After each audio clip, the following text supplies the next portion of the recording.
శ్రావణం mega sale మీ CMR legacy of జ్యువెలరీలో విఏలో 50% వరకు తగ్గింపు. వివరాలకు సంప్రదించండి. అమ్మ నమస్తే. నమస్తే అమ్మా. అమ్మ కొంతమంది నేను మేధావిని, నాకే అంతా తెలుసు, అయినా కూడా నేను ఇక్కడే ఆగిపోతున్నాను, ముందుకు వెళ్ళలేకపోతున్నాను, అంటే ప్రగతి సాధించలేకపోతున్నాను అనుకుంటూ ఉంటారు. ఆఫీసుల్లో అలానే ఉంటారు, ఇంట్లో అలానే ఉంటారు, బయట సమాజంలో కూడా. వీళ్ళెవరూ నాకు సపోర్ట్ చేయట్లేదు, నా చుట్టూ ఉన్న వారంతా నాకున్న ఈ మేధావితనం వృధా అయిపోతుంది అనే భావనలో ఉంటారు కదా. ఈ భావన అసలు ఎంతవరకు కరెక్ట్? ఇలాంటి ఆలోచనలు ఉన్నవారు ఎలా ముందుకెళ్తారు? అమ్మ మీరు కొంతమంది అన్నారు, కొంతమంది బయటికి చెప్తున్నారు. చాలా మందికి ఉంటుంది ఆ భావన. ఆ మాట తీరులో, ఆ పలుకులో, మనిషి ప్రవర్తనలో కనపడుతూ ఉంటుంది.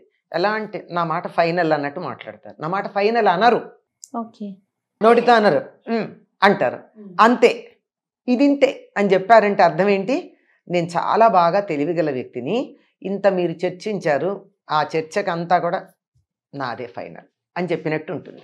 ఈ భావన చాలామందికి ఉంటుందమ్మా. దీనివల్ల జరిగేటటువంటి ఒక పెద్ద ప్రమాదం ఏమిటంటే ఎదగరు వాళ్ళు. ఎదుగుదల అనేది ఉన్నవాడు ఇది ఆఖరు అనుకోడు, ఇంకా తెలుసుకోవాలనుకుంటాడు. ఎప్పుడైతే నాకు తెలుసు అనుకుంటాడో ఇంకో అడుగు ముందుకు పడలేదు, ఎదుగుదల ఆగిపోయింది.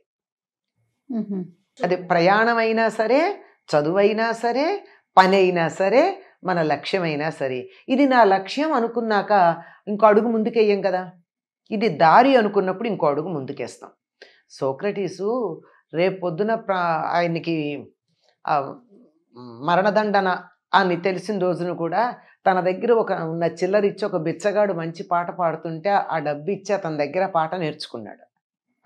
నేర్చుకుంటే అక్కడ ఉన్నటువంటి వాడు అడిగేట, కాపలా ఉంటారు కదా జైలు దగ్గర, ఏమిటి రేపు ప్రాణం పోతోంది, వాళ్ళ కొత్తగా ఏం నేర్చుకుంటున్నావని అడిగితే ఇంకొంచెం జ్ఞానవంతుడుగా చనిపోదామని అన్నట్ట.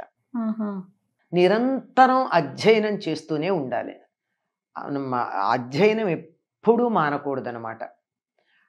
చదువుతూనే ఉండాలి. చదువుతూ ఉండాలంటే పుస్తకాలు కొనుక్కుని చదవాలి అని కాదు, కనీసం తెలిసిన దాన్నన్నా ఆలోచించుకుంటూ ఉండాలి కదా, మనసులో ఉన్న ఆలోచన చేయాలి కదా.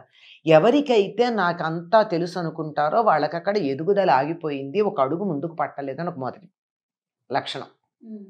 అందుకే మనకి భర్తృహరి సుభాషితం ఉంది, తెలివి యొకింత లేని ఎడతృప్తుడనై కరిభంగి సర్వమున్ తెలిసితే నంచు అంటాడు కదా. బాగా తెలుగు ఏమీ లేనప్పుడు అన్నీ నాకు తెలుసు అనుకున్నట్ట, ఏనుగులాగా చాలా మదంతో నాకే తెలుసు అనుకున్నట్ట. ఇంకొంచెం తెలిసిన తర్వాత నాకు కూడా తెలుసు అనుకున్నా, ఆ తర్వాత నాకేం తెలీదు అనుకున్నట్ట. అది అసలేం తెలియదు. నాకే తెలుసు, నాకు కూడా తెలుసు, నాకు తెలిసింది సరిపోదు అనేటటువంటి తెలుసుకున్నవాడు నిజమైన తెలివిగలవాడు. ఇది మనకి సుభాషితం చెప్పినా, సంస్కృతంలో చెప్పినా, తెలుగులో చెప్పినా, ఎక్కడ చెప్పినా విషయం ఇదే వర్తిస్తుంది. ఈ నాకే తెలుసు అనుకునేటటువంటి వాళ్ళు, నేను తెలివిగలవాణ్ణి అనుకునేటటువంటి వాళ్ళకి ఇంకా ఎక్కువ తెలుసుకునే అవకాశం లేదు గనక వాళ్ళు జీవితంలో ఎప్పటికీ పైకి రారు. ఓకే, ఇప్పుడు మెట్టు ఉందమ్మా, 2 మెట్లు ఎక్కాక నేను లక్ష్యానికి వెళ్ళిపోయాను అనుకుంటే మేడ మీదకి ఎప్పుడు ఎడతాడు? లేదు, మొదటి అంతస్తుకి వెళ్ళాడు. అమ్మయ్య నేను వచ్చేసాను అనుకున్నవాడు 2వ అంతస్తుకి ఎప్పుడు ఎడతాడు? కనుక పైన ఉన్నాయి, నేను ఇంకా మొదటి అంతస్తులోనే ఉన్నాను అనుకుంటే పైకి ఎడతాడు. నేను వచ్చేసాను, నన్ను ఎవరూ గుర్తించలేదంటే ఎవరూ గుర్తించరు. 10వ అంతస్తుకి వెళ్ళిన వాడు నిన్నెలా గుర్తిస్తాడు? గుర్తించడం జరగదు.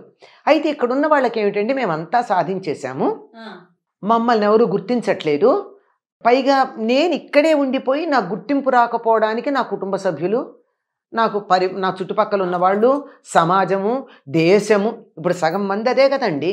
ఈ దరిద్రపు దేశంలో పుట్టాననే వాళ్ళు ఉన్నారు, వాళ్ళందరినీ దేశం వదిలి వెళ్ళిపోమంటే సరిపోయాయి కాదమ్మా. మాట అంటే పగలగొట్టే అధికారం మనకి లేదు గనక అది ఏం చెయ్యాలి? వెళ్ళిపోమ్మ. ఈ దేశం నీకు నచ్చలేదా? ఈ దేశంలో ఎందుకుంటావు? నచ్చే దేశానికి వెళ్ళిపో. తిట్టుకుంటే ఎందుకుంటావు? తిట్టుకోవద్దు. సంతోషంగా ఉంటే ఉండు. మా సంతోషం పాడు చేసే అధికారం నీకు లేదు. నీకు నచ్చే చోటుకుని వెళ్ళిపో. ఇక్కడుండి మాత్రం ఈ దేశాన్ని తిట్టకు, ఇక్కడుండి ఈ ఇంట్లో ఉండి కుటుంబ సభ్యుల్ని తిట్టకు, ఈ ఆఫీస్లో పనిచేస్తూ ఈ ఆఫీస్ యాజమాన్యాన్ని తోటి వాళ్ళని తిట్టకు. ఇష్టం లేకపోతే వెళ్ళిపో. నీకు నిన్నిక్కడ పట్టుకుని పాకులాడి బంధించి ఉండమని బతిమాలే వాళ్ళు ఎవరు లేరు. నిజం చెప్పాలంటే నాకు తగిన అవకాశం లేదు అనేవాడు ఉన్నాడే, వాడికి అసలు అవకాశం రాదు. అవకాశాలు ఎప్పుడూ రావు. ఉన్నదాన్ని అవకాశంగా వినియోగించుకోవాలి. అసలు అవకాశం కానిదంటూ లేదు లోకంలో. ప్రతి చిన్న పరిస్థితి అవకాశం తెలివిగలవాడికి.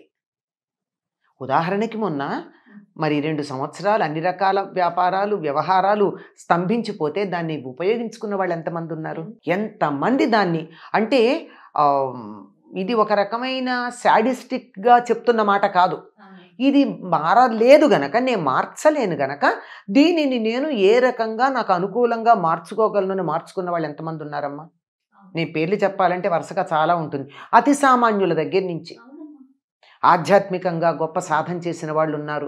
తనకి తెలిసిన జ్ఞానాన్ని 10 మందికి మంచిన వాళ్ళు ఉన్నారు. ఎలక్ట్రానిక్ మీడియాను అద్భుతంగా వాడుకున్నటువంటి వాళ్ళు ఉన్నారు.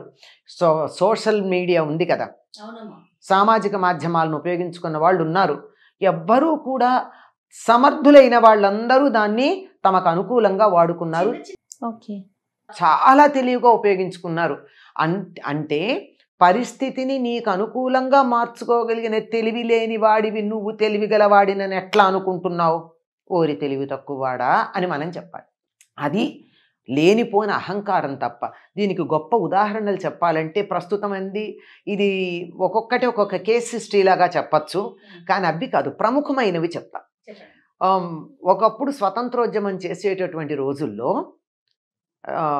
ప్రముఖులైనటువంటి నాయకుల్ని చెరసాల్లో బంధిస్తే వాళ్ళు పుస్తకాలు రాశారు. బయటకు వస్తే కార్యశీలంగా పనిచేశారు. నెహ్రూ గారు రాయలేదమ్మా. వాడుకుని ఏం చేశారు? చక్కగా అద్భుతంగా హిస్టరీ ఆఫ్ ది నేషన్స్ అలాంటివన్నీ రాసి పెట్టాడు కుమార్తెకి ఉత్తరాల రూపంలో. అరవింద మహర్షి బ్రహ్మాండంగా సాధన చేసి పురుషోత్తమ దర్శనం చేసుకున్నాడు. ఎవ్వరూ సమయాన్ని దుర్వినియోగం చేసుకోలేదు. దుర్గాబాయమ్మ గారిని చెరసాల్లో పెడితే ఆవిడొక్కడు ఉన్నటువంటి వాళ్ళందరికీ పాఠాలు నేర్పించింది కూర్చోబెట్టి. ఇది మరీ ప్రమాదకరం అనుకున్నారు వాళ్ళు. అంటే రాముడు అరణ్యవాసానికి వెళ్ళినప్పుడు అక్కడ ఋష్యాశ్రమాలను చూసి తనకున్నట్టు ఆనందించారు. సీతారాములు అవకాశంగా తీసుకుని ఆనందించారు, కానీ ఏడవలేదు. అరణ్యవాసం చేయాల్సిన పరిస్థితి వస్తే పాండవులు ఋష్యాశ్రమాలకు వెళ్ళారు. వెళ్ళి ధర్మరాజు 12 ఏళ్ల పాటు బ్రహ్మాండమైన జ్ఞానాన్ని సంపాదించాడు. ఆ 12 ఏళ్ళు జ్ఞానాన్ని సంపాదించాడు. అర్జునుడు వెళ్ళి రకరకాల ఆయుధాలు సంపాదించుకున్నాడు. వినియోగించుకున్నారా లేదా?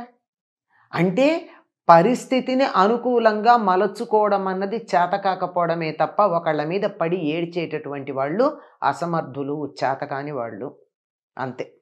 అప్పుడప్పుడు ఎన్ని ఉన్నా పరిస్థితులు అనుకూలించకపోవచ్చు. ఎందుకంటే ఏది చేద్దామన్నా ఏదో ఒక ఇబ్బంది, ఇంట్లో వాళ్లే చెయ్యనీయకపోవడం, ఇట్లాంటివి ఏమన్నా ఉంటే అటువంటి సందర్భాల్లో మాత్రమే ఇలాంటి మాట అనుకోవాలి, కానీ సామాన్యంగా అనుకునేది కాదు. అటువంటి సందర్భాల్లో కూడా దాన్ని కూడా వినియోగించుకుని జయించేటటువంటి వాళ్ళు ఉన్నారండి దైవ సహాయంతో. భగవంతుణ్ణి ప్రార్థించుకుని కోల్పోకుండా ఈ సమయంలో నాకు ఈ పరిస్థితులు ఇవే, నేను మార్చలేను, ఇది నాకు అనుకూలంగా నేను ఉద్ధరించబడేటట్లు నేను ఏం చేయాలో చెప్పమని ప్రార్థించే మార్గం కోసం చూసుకోవచ్చు. ఇవేమీ లేకుండా ఏదో ఆడలేక మధ్యలో ఓడన్నట్టు అంతే. ఇదంతా అంతకన్నా మరొకటి కాదు. తప్పకుండా అమ్మా. నమస్తే.